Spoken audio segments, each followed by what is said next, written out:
Hey there, Writing Workshop. Happy day 6.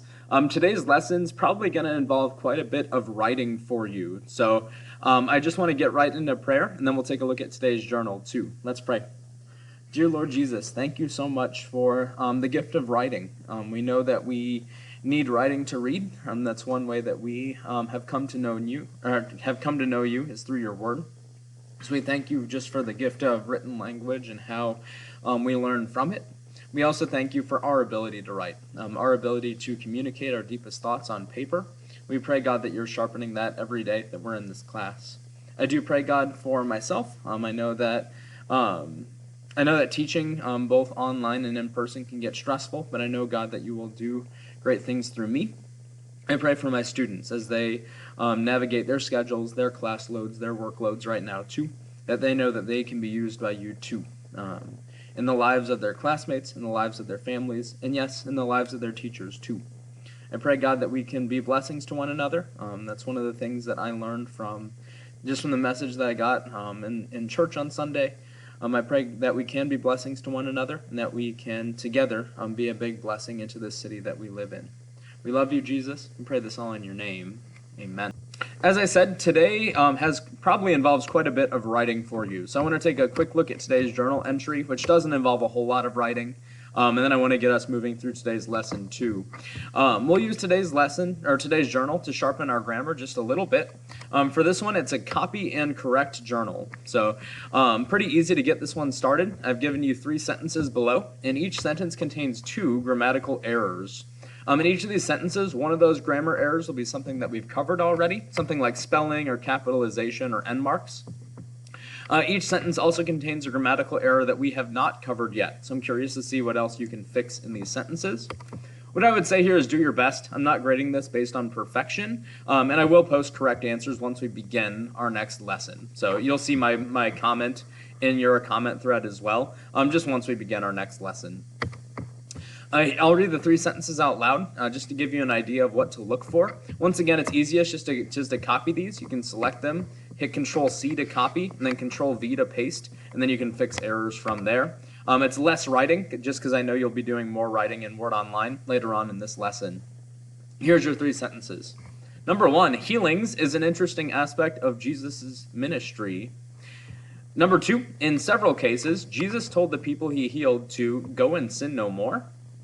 Number 3, this is a key reminder to Christians. God cares about both spiritual and physical health.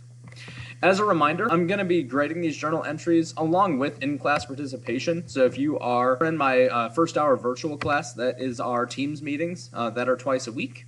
If you're one of my in-person learners, it just means that you're completing work when you're virtual and also staying attentive and making it to class when we're in person. Just grading it as a weekly 10-point grade. I'm working on punching those in right now, so don't be surprised if I still have to get yours in early on this week. I'm not grading these journals based on grammatical correctness yet, so it's okay to make some mistakes in these. In about a month or so, I'll probably just barely start looking at grammar in these journal entries. I want to make sure we're getting more comfortable with our basic grammar skills first.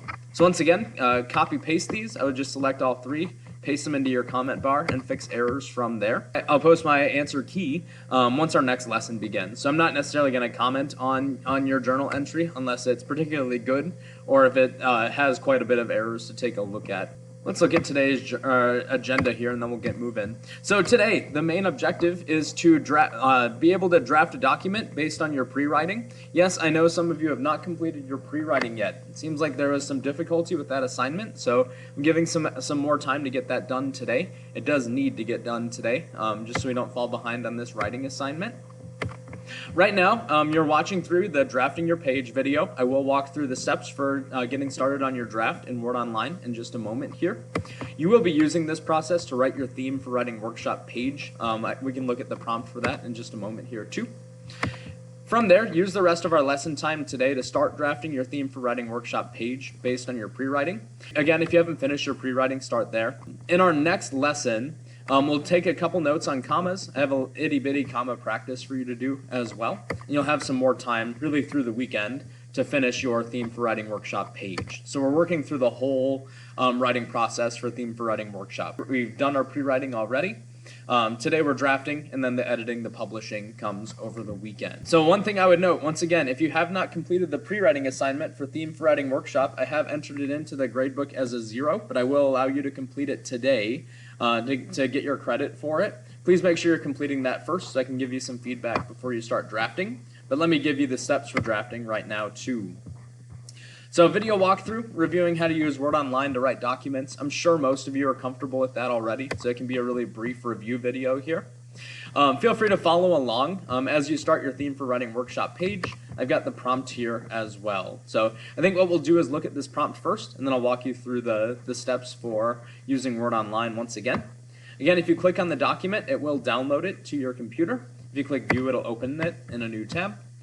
There it is. So Theme for Writing Workshop. We're looking back at Langston Hughes' theme for English B. The first 5 lines said this: the instructor said, "Go home and write a page tonight, and let that page come out of you, then it will be true."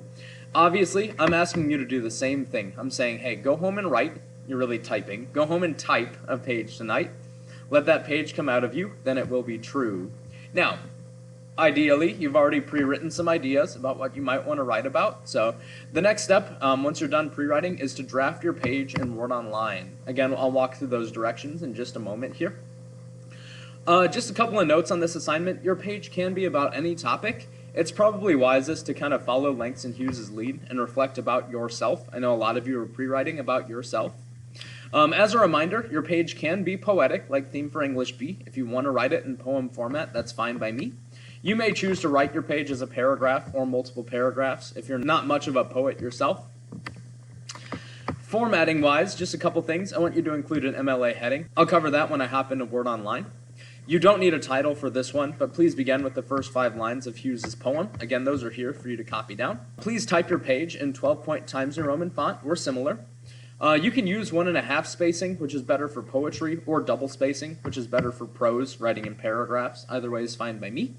I'm going to be grading your page actually as your first summative assessment using this 20-point rubric here. So 5 points for length and format. That should be really easy. Just one page, follow the directions above.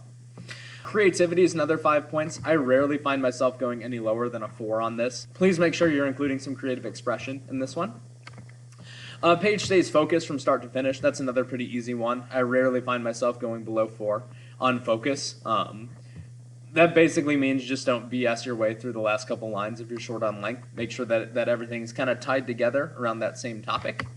And then lastly, minimal spelling and grammatical errors. I use the word minimal there because obviously there's a lot of grammar that we haven't covered yet, but I want to make sure that you are limiting the number of errors you make. Please make sure you spend some time in proofreading for this one, especially because you get the weekend to finish up. One thing I haven't noted in this prompt is when this when this page is due. It will not be due until the end of the upcoming weekend. So that is midnight on Sunday, the 24th. I would have given Monday the 25th as a day for this as well, but now we need to use Monday the 25th as our word choice lesson. That is what I bumped off of this lesson. So we had to do a little bit of reshuffling around, but you do still get to the end of Sunday the 24th to complete your page. I'll include the Turn It In link in our next lesson. I don't want anyone turning this one in early. Let's take a look at WordOnline. So let's say you're ready to type your prompt. Can I copy that? Yes, I can. Let me copy down these first 5 lines. Here we go. It's going to end up in my draft anyway. Let me open this up in WordOnline. So as a reminder, to access WordOnline, school homepage, current families, Office 365. It's going to make me sign in. Just be patient. And there it is. Now this is Office 365, so you can access your email. OneDrive is your file storage. Teams is here as well. And then you also have Word, Excel, and PowerPoint for creating documents for your classes. The one that we will use this semester is Word. We can do new blank document. That's not a big deal. Then there's a couple of things that I always do when I start a new document, especially when I'm typing essays. One thing that I like to do is name my file. Notice that mine defaulted to document 1. If I never name my files, it's just going to go document 1, 2, 3, all the way to 36 and onward. That makes it hard to find when we're trying to upload documents later. So let's call this Writing Workshop page. Something that makes it easier for you to find. WW page, Writing Workshop page, whatever is fine by me. I prefer Times New Roman 12. If you like Calibri 11, that's fine. And I'm going to start with my heading. So as a reminder, heading is student name. I'm going to use student example. Sure. Teacher name is next. I'm Mr. Hantek. Course is next. Writing workshop. And then the date. MLA is kind of weird about dates. They want day, then month, then year. Today is the 18th of January, 2021. You can use a different date format if you like. That's just the one that MLA uses. And then instead of a title for this one, I'm just going to Control V. And I have, I'll skip a line, that's fine. Then I have the first 5 lines of my page. So notice right there, even that covers quite a bit of our page. One thing I'm going to check here is to see what kind of spacing I'm dealing with. Spacing is the 3 dots. Line spacing, I don't even know.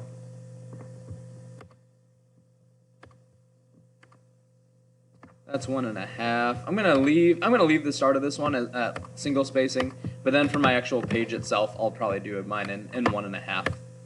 Change spacing to 1.5, and then I'm good to start typing my page. This is my page, blah, blah, blah, blah, blah, blah, and I can type out everything from there. Notice once again, I did my heading actually in the body of my essay. For me, I think that looks prettiest, rather than trying to squeeze all of that up in this tiny heading space up there. I do want you to start off your page with the first 5 lines from Langston Hughes' poem right there. That helps with space on this one as well. And then from there, just type out your page. It can be in poem format, or it can be in paragraph format. Once again, 1.5 or double spacing, please, just to make it easier for me to comment once you turn this in turnitin.com. We'll cover those steps in our next lesson for turning in. Don't worry too much about that now. This gives you the rest of this lesson to start drafting. As a reminder, WordOnline does save work for you. So I notice up here it says saved. If it says saving, it's in the process of saving. Saved means it's good. So as long as it's saved, you can close out, and it saves it online for you. So you can come back and access it whenever you like. So once again, probably a lot of writing for you to focus on in this lesson. If you haven't done your pre-writing yet, do that first so I can comment on your pre-writing before you start drafting. You get the rest of this lesson to draft. And then in our next lesson, I'll cover steps for submitting. You can use the weekend to proofread as well. Hit me up in Teams today if you have any questions. I should be available after school, especially in the evening around 8 or 9 p.m.